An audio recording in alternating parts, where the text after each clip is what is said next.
मैं नरेंद्र दामोदर दास मोदी কথায় বলে পুরনো চাল ভাতে বাড়ে, আর তাই মন্ত্রিসভা বন্টনে সেই পুরনোদের ওপরই আস্থা রাখলেন নরেন্দ্র মোদী।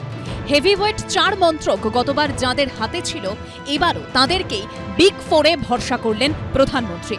প্রতিরক্ষা মন্ত্রক রাজনাথ সিং এর হাতে, স্বরাষ্ট্রে অমিত শাহ, অর্থমন্ত্রকের দায়িত্ব ফের দেওয়া হলো নির্মলা সীতারামনকে, ফের একবার বিদেশ মন্ত্রকের দায়িত্ব দেওয়া হলো এস জয়শঙ্করকে। এছাড়াও আগের বারের মতো এবারও ফের কেন্দ্রীয় সড়ক পরিবহন মন্ত্রী করা হয়েছে নীতিন গডকারিকে। রেল ও তথ্য ও সম্প্রচার মন্ত্রকের দায়িত্বে অশ্বিনী বৈষ্ণব। বাংলা থেকে এবার দুজনকে প্রতিমন্ত্রী করা হয়েছে, শান্তনু ঠাকুর ও সুকান্ত মজুমদার। শান্তনু ঠাকুর আগের বারের মতো এবারও জাহাজ প্রতিমন্ত্রীর দায়িত্ব পেলেন।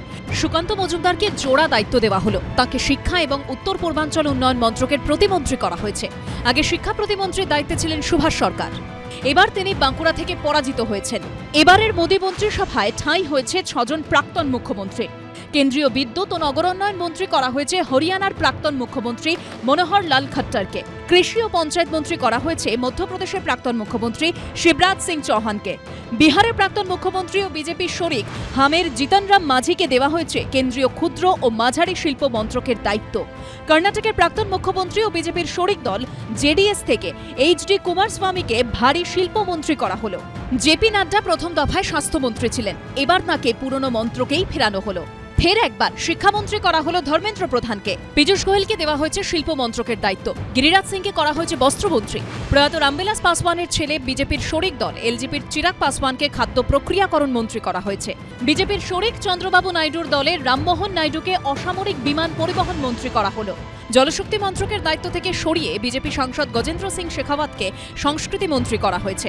সংসদ বিষয়ক মন্ত্রী করা হলো কিরেন রিজিজুকে।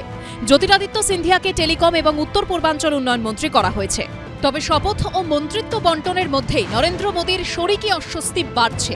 7 জন সাংসদ থাকা সত্ত্বেও কেন তাদের একটি ক্যাবিনেট মন্ত্রকও দেওয়া হলো না, সেই প্রশ্ন তুলতে শুরু করেছে একনাথ শিন্ডের শিবসেনা। ক্যাবিনেট মন্ত্রক না পেলে মোদী মন্ত্রিসভায় যোগ দিতে আগ্রহী নয় বলে জানিয়ে দিয়েছে আরেক বিজেপি শরিক এনসিপিও। এবিপি আনন্দ।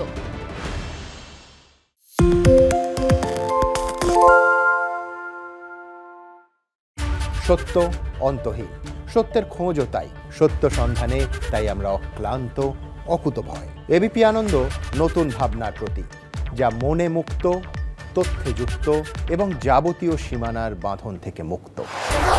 সীমা না শব্দটির মধ্যে লুকিয়ে আছে মানা শব্দটি, যেন চোখ রাঙানি এক অদৃশ্য বেড়াজাল, যা আটকে রাখে আমাদের এক ছোট্ট গণ্ডির মধ্যে। একমাত্র সঠিক খবরই গড়ে তুলবে এক মুক্ত সমাজ। সেই জগৎ গড়ার লক্ষ্যে কোনো সীমানার ঠুকুটি আমরা মানব না। এবিপি আনন্দ এগিয়ে থাকে, এগিয়ে রাখে।